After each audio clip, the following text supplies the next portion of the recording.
മറ്റാരുണ്ട് LDF അല്ലാതെ? ദയനീയ പരാജയമായിരിക്കും B J പിക്ക് ഇവിടെ സംഭവിക്കുക.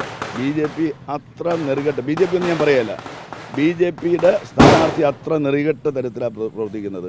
സെക്കൻഡ് പൊസിഷനിൽ ബി ജെ പി തന്നെയായിരിക്കും വരിക. മറ്റേ കോൺഗ്രസിൻ്റെ സ്ഥാനാർത്ഥി വളരെ പിന്നിലാണ് ഈ കഴിഞ്ഞ ദിവസങ്ങൾ പൊതുവെ നോക്കുമ്പോൾ കാണുന്നത്. സംസ്ഥാനത്ത് തന്നെ ഏറ്റവും ശക്തമായ പോരാട്ടം നടക്കുന്ന മണ്ഡലങ്ങളിലൊന്നാണ് കഴക്കൂട്ടം. ആ കഴക്കൂട്ടത്തെ കൊട്ടിക്കലാശം കൊട്ടിക്കയറാൻ 3 മുന്നണികളുടെ സ്ഥാനാർത്ഥികളും സജീവമായിട്ടുണ്ട്. ഞാൻ സ്വാതന്ത്ര്യം ഇപ്പോൾ ഉള്ളത് ആരുടെ കൂടെയാണ്? കടകംപള്ളി സുരേന്ദ്രൻ. അതാണ് കടകംപള്ളി സുരേന്ദ്രൻ, കഴക്കൂട്ടത്തിന്റെ സിറ്റിംഗ് MLA ആണ്. അവസാന ദിവസമാണ്. ഇത്തവണ വലിയ പ്രചരണത്തിന് ദിവസങ്ങൾ കുറവായിരുന്നു എന്നത് സ്ഥാനാർത്ഥികളെ രാഷ്ട്രീയ പാർട്ടികളെ സംബന്ധിച്ച് ആശ്വാസമാണെന്ന് തോന്നുന്നു. കൊടും ചൂടല്ലായിരുന്നോ? ആശ്വാസം തന്നെയാണ്. ഭയങ്കരമായ ചൂടായിരുന്നു പുറത്ത്. പിന്നെ രണ്ടാമത് തെരഞ്ഞെടുപ്പ് ചൂട്, ഇത് രണ്ടും കൂടെ ആകുമ്പോൾ വലിയ പ്രയാസമായിരുന്നു. അത് ഒഴിവായി കിട്ടിയെന്നുള്ളതാണ് ആ ദിവസങ്ങൾ കുറഞ്ഞതിൻ്റെ ഗുണം. രണ്ടാമത് സാമ്പത്തികമായിട്ട് പ്രയാസപ്പെടുന്ന എന്നെപ്പോലുള്ള സ്ഥാനാർത്ഥികൾക്ക് അതൊരു ആശ്വാസമാണ്. അത്രയും ദിവസത്തെ കുറച്ച് പ്രചരണവും കാര്യങ്ങളും ചെയ്താൽ മതിയല്ലോ. അതുകൊണ്ട് എന്നെ സംബന്ധിച്ച് എല്ലാ അർത്ഥത്തിലും ഇങ്ങനെ ആദ്യ ഘട്ടത്തിൽ തന്നെ തിരഞ്ഞെടുപ്പ് നടന്നത് വലിയ ആശ്വാസവും സന്തോഷവുമാണ്. വാർത്ത കേട്ടപ്പോൾ തന്നെ ഏറ്റവും കൂടെ ആഹ്ലാദിച്ച ഒരാൾ ഞാനാണ്. അപ്പം എതിർ സ്ഥാനാർത്ഥിയുടെ ഇഷ്ടം പോലെ കാശുണ്ടല്ലേ, അത് ഇറങ്ങുന്നുണ്ടെന്ന് തോന്നുന്നു. എതിർ സ്ഥാനാർത്ഥികളുടെ കയ്യിൽ ഇഷ്ടം പോലെ കാശെന്ന് പറഞ്ഞാൽ ശരിയാവില്ലെന്നാണ് എനിക്ക് തോന്നുന്നത്. അത് ചവറ് പോലെയാണ് അവരുടെ കയ്യിൽ കാശിരിക്കുന്നത്. ഗാന്ധിത്തലക്കൊന്നും ഒരു വിലയില്ലാന്ന് നമ്മൾ പറയില്ല. കടലാസിന്റെ വില പോലും ഇല്ലാതെയാണ് അവർ കാശ് വാരി ചെലവഴിക്കുന്നത്. അവർ ഒരു വാഹനം അനുവദിച്ച സ്ഥലത്ത് അവർ 9 വാഹനം, 10 വാഹനം, 25 വാഹനം അവർ ഓടിക്കുകയാണ്. ഇലക്ഷൻ കമ്മീഷനെ പോലും അവർ മാനിക്കുന്നില്ല. അവർ ഏതാണ്ട് തങ്ങൾക്ക് ഇഷ്ടമുള്ളത് ചെയ്യും എന്നുള്ള മട്ടിലാണ് അവർ അങ്ങനെ മുന്നോട്ട് പോകുന്നത്. കള്ളപ്രചാര വേലയ്ക്ക് ഒരു കുറവുമില്ല. തെരഞ്ഞെടുപ്പിൽ യഥാർത്ഥത്തിൽ അവർ ആദ്യഘട്ടത്തിൽ തന്നെ തോൽവി സമ്മതിച്ചിരിക്കുകയാണ്. കാരണം സാധാരണഗതിയിലുള്ള രാഷ്ട്രീയം പറഞ്ഞ് വികസന പ്രവർത്തനങ്ങൾ പറഞ്ഞ് ജയിക്കാൻ പറ്റില്ലെന്നവർക്ക് നല്ല ബോധ്യമായപ്പോൾ വളരെ അപമാനകരമായ തരത്തിൽ ഒരു സ്ഥാനാർത്ഥിയും ചെയ്യാത്ത മട്ടിൽ, നമ്മുടെ ജനാധിപത്യ കേരളത്തിൻ്റെ ചരിത്രത്തിൽ ഉണ്ടാകാത്ത മട്ടിലുള്ള വ്യക്തിഹത്യയും അപവാദ പ്രചരണവും വലിയ തോതിൽ നടത്തി ആളുകളെ നിന്ന് 2 വോട്ട് തട്ടിയെടുക്കാൻ പറ്റുമോ എന്നാണ് അവർ നോക്കുന്നത്. അതെല്ലാം യഥാർത്ഥത്തിൽ അവർക്ക് വിനയായി മാറുന്നു എന്നുള്ളതാണ് യാഥാർത്ഥ്യം. പല വിവാദങ്ങൾ ഉയർന്നു വന്നിട്ടുണ്ട് ഈ തെരഞ്ഞെടുപ്പ് കാലത്ത്. അതൊക്കെ എങ്ങനെയായിരിക്കും? LDFനെ ബാധിക്കുമെന്ന് കരുതുന്നുണ്ടോ? ഒന്നും ബാധിക്കത്തില്ല. കാരണം ആളുകൾക്ക് കൃത്യമായിട്ട് എല്ലാം അറിയാം. ഇപ്പോൾ കഴിഞ്ഞ ദിവസം തന്നെ അവിടെ ഒരു മുല്ലൂർ ദേവി ക്ഷേത്രത്തിൽ ഒരു പോറ്റി ആത്മഹത്യ ചെയ്തു. ഞാനതിന് ഏതാനും ദിവസങ്ങൾക്ക് മുമ്പ് ആ ക്ഷേത്രത്തിൽ പോയിരുന്നു. ഞാൻ ഒരു 1000 ക്ഷേത്രങ്ങളിലെങ്കിലും പോയിട്ടുണ്ടാവും. കേരളത്തിലെ എല്ലാ ക്ഷേത്രങ്ങളിലും പോവുകയും ആചാരങ്ങൾക്കൊരു ഭംഗവും വരാതെ ഒരു രാഷ്ട്രീയ നേതാവെന്നോ അല്ലെന്നുണ്ടെങ്കിൽ മന്ത്രിയെന്നോ അല്ലെങ്കിൽ ജനപ്രതിനിധി എന്നുള്ള നിലയിൽ നമ്മുടെ ഉത്തരവാദിത്വം അവിടെ നിർവഹിക്കുകയും ചെയ്യാറുണ്ട്. അവർക്ക് ആർക്കും എന്നോട് ഇതുവരെ ഞാൻ എന്തെങ്കിലും തരത്തിൽ എതിർ സ്ഥാനാർത്ഥി അത് രാഷ്ട്രീയമായി പ്രചാരണ രംഗത്തേക്ക് കൊണ്ടിരുന്നുണ്ട്. ഇന്ന് 10 മണിക്ക് അദ്ദേഹം ഈ പോറ്റിയുടെ വീട് സന്ദർശിക്കുന്നതടക്കമുള്ള പരിപാടികൾ ഈ കലാശക്കൊട്ടിൻ്റെ അവസാന ദിവസവും വെച്ചിട്ടുണ്ട്. അതൊരു ആയുധമാക്കുകയാണെന്ന് തോന്നുന്നു. എതിർ സ്ഥാനാർത്ഥിയാണ് ഇതെല്ലാം ചെയ്യിക്കുന്നത്.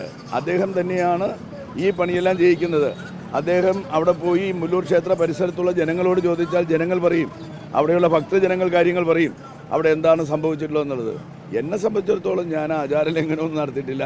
എൻ്റെ കയ്യിൽ തീർത്ഥം തന്നാൽ ഞാനതൊന്ന് കുടിക്കും, പിന്നീട് ബാക്കിയുള്ള തലയിൽ തേക്കും. നമ്മുടെ സഹോദരിമാരങ്ങനെ ചെയ്യുന്ന കണ്ടിട്ടാണ് ഞാനത് പഠിച്ചിട്ടുള്ളത്. ഞാനത് ചെയ്യാറുണ്ട്. അതുതന്നെയാണ് അവിടെ ചെയ്തതെന്ന് എൻ്റെ തൊട്ടടുത്ത് നിൽക്കുന്ന ഒരു അമ്മ ഇന്നലെ സാക്ഷ്യപ്പെടുത്തുന്ന സംഗതി ഉണ്ടായിരുന്നു. കടകംപള്ളി സുരേന്ദ്രൻ അറിയാൻ മേലാത്ത മണ്ഡലമല്ല കഴക്കൂട്ടം. കഴക്കൂട്ടംകാർക്കും കടകംപള്ളി സുരേന്ദ്രനെ കൃത്യമായി അറിയാം. നല്ല പോരാട്ടം നടക്കുന്ന BJP വിജയിക്കുമെന്ന് കരുതുന്ന മണ്ഡലങ്ങളിൽ ഒന്നാണ്. ഏതെങ്കിലും തരത്തിൽ കഴക്കൂട്ടംകാർ കൈവിടുമോ എന്നൊരു ആശങ്ക ഒരു ചെറിയ അളവിലെങ്കിലും ഉണ്ടോ? ദയനീയ പരാജയമായിരിക്കും BJPക്ക് ഇവിടെ സംഭവിക്കുക. BJP അത്ര നെറുകെട്ട, BJP എന്ന് ഞാൻ പറയല്ല, BJPയുടെ സ്ഥാനാർത്ഥി അത്ര നെറുകെട്ട തരത്തിലാണ് പ്രവർത്തിക്കുന്നത്. അതിനുള്ള പ്രതികരണം നിശ്ചയമായിട്ടും ഈ തെരഞ്ഞെടുപ്പിൽ അദ്ദേഹത്തിന് കിട്ടുമെന്നുള്ള കാര്യത്തിൽ എനിക്ക് യാതൊരു സംശയമില്ല.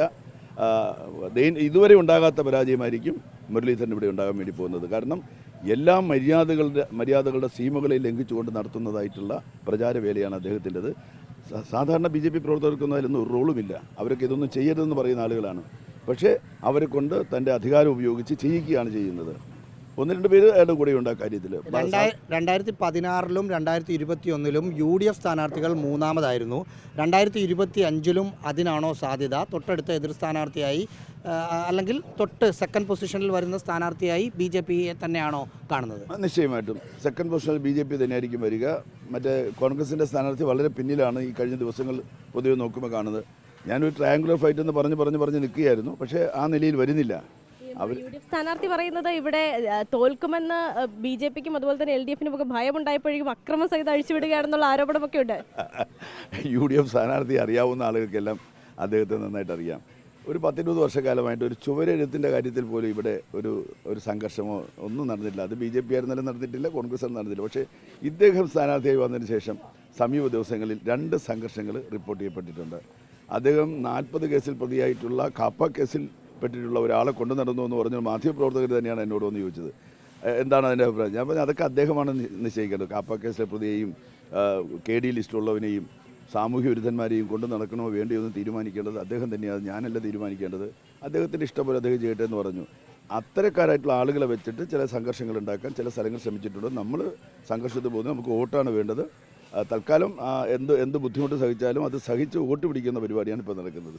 നമ്മളൊക്കെ ത്രികോണ പോരാട്ടം എന്ന് പറയുമ്പോഴും അവസാന ഘട്ടത്തിലേക്ക് വരുമ്പോൾ ഇവിടെ ഒരു ത്രികോണവുമില്ല, നേരിട്ടുള്ള ഫൈറ്റ് BJPയുമായിട്ടാണ് എന്നാണ് കടകംപള്ളി സുരേന്ദ്രൻ പറയുന്നത്. അദ്ദേഹം പറഞ്ഞതുപോലെ കഴക്കൂട്ടംകാർക്ക് അദ്ദേഹത്തെ ഇന്നലെ കാണുന്നതല്ല, തിരിച്ചും അങ്ങനെയല്ല.